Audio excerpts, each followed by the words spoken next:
Uh, Hi, my name is Ray. I'm an addict. Hi, Ray. Hi, Ray. Hi.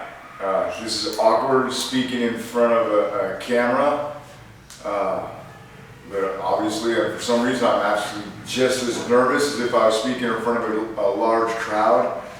And it feels weird having to keep looking at the camera. I find myself wanting to look down.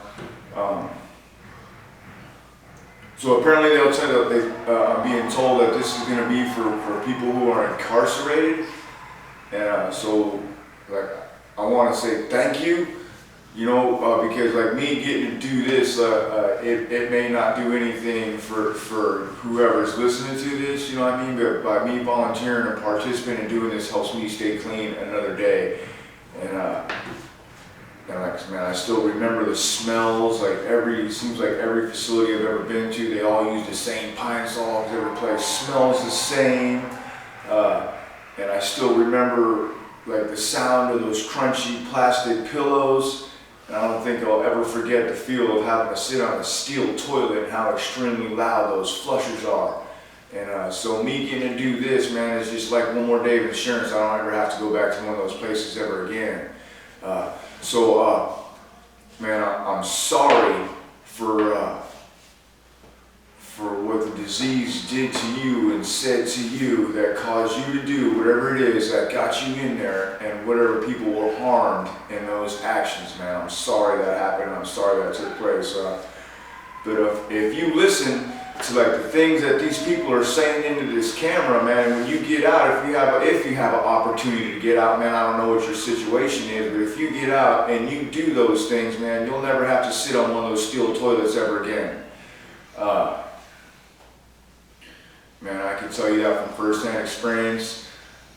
Since I was 13 years old until my late 30s, I spent the majority of my life in and out of places like the ones you guys are in right now. All the way from juvenile facilities, juvenile state facilities, and eventually adult state facilities. And I want to be real clear when I talk about like doing time and going to jail, going to prison. That is, like I used to wear that stuff like a badge of honor. You know what I mean? Now it's just my story, and I say that because I want to let you know that I know right where you're at, and I've been there. And I used to wear that stuff as a way because I was scared.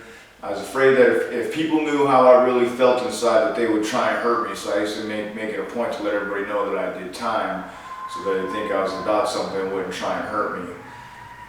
Now because of this program, man, I don't gotta walk like that. And I remember I was doing I just finished a 4-step and I was doing a 5th step with my sponsor, and he mentioned to me that, you know what I mean, he said in some more colorful words, he says, "You're a lot nicer than you used to be." And I was like, "What do you mean?" I always thought I was a really nice guy, full of charisma and characteristics. And he says, "No, you weren't very nice. You weren't very approachable." He said, "I was sitting in the back of the room, in the back of the meetings, with my arms across my chest and my hat on backwards, and people were afraid to come up to me." And I said to him, I said, "Well, yeah, man." I said, "If you show weakness or fear, people are going to hurt you and take things from you." And he says to me, he said, "Ray, this is Narcotics Anonymous, man. Nobody here wants to hurt you." And I remember when he told me that, like I felt like all of a sudden it dawned on me that I've been carrying around giant buckets of concrete, and my shoulders were aching from upholding that armor and that image, you know what I mean, and having to act hard so people wouldn't hurt me. And I felt like I was able to briefly put those down, man. I felt all the tension just relieve out of my shoulders. And so now I try and live my life like that. Because of this program, man, I have a life today that's beyond, it's crazy. Like you hear people talk about in meetings, beyond your wildest dreams. And I used to always think, yeah, that's cool for you, but not for me, because I've been locked up too long. I don't have no job skills. I I owe too much child support.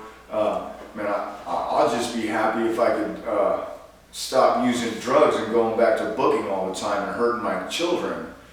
And but you know, like because of this program, like the things I've gotten to experience and the things I get to do, like I wake up shocked every morning at my life.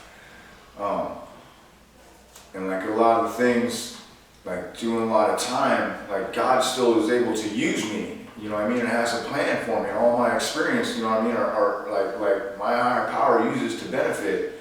Like for one, since all the time I've done, all I did was play pinochle and work out, and so I figured like what kind of career or future's like that for a guy like me, so I'm a personal trainer, and all I do is work out and hang out with people, and it's awesome. Because I've stayed clean and I changed my life and I changed my behavior and the way I treat people, like I get opportunities like to go places. My beautiful fiance, we went to Puerto Rico not too long ago. A couple years ago we went to Alaska, and like I didn't even think I wanted to go to Alaska. I'm the kind of guy, like if there's a cool place to look at, man, I'll look at a postcard. But we're out there in Alaska, and I'm on this fishing boat out in the middle of this water, and the water is so blue, it's like a color that I can't really even describe. And on one side of the bay is these beautiful lush green mountains, and on the other side is these giant intimidating ice glaciers, and 100 yards away a whale's jumping out of the water. And I didn't know I wanted to be there, but I cried. Because I was like, man, I'm supposed to be in a penitentiary right now, you know. And here I am, looking at whales jump out of the water. And the truth be told, man, is I don't know how I got there. Like when people ask me like to write out a step-by-step plan of how I get to life, have the life I have today, like I couldn't tell them, man. I go to NA meetings, I work with a sponsor, I work steps. And I change my behaviors in a way that might possibly have a positive impact on people rather than a negative one. And then my life is amazing. You know what I mean? It's amazing, man. So like, man, I promise you, if you have the opportunity to get out, go to meetings, get a sponsor, work the steps. Leave the yard in the yard, man. There's a beautiful life out here waiting for you, man. And your higher power has a plan for you. And I don't know if that was 15 or 20 minutes, but I can't think of what to say.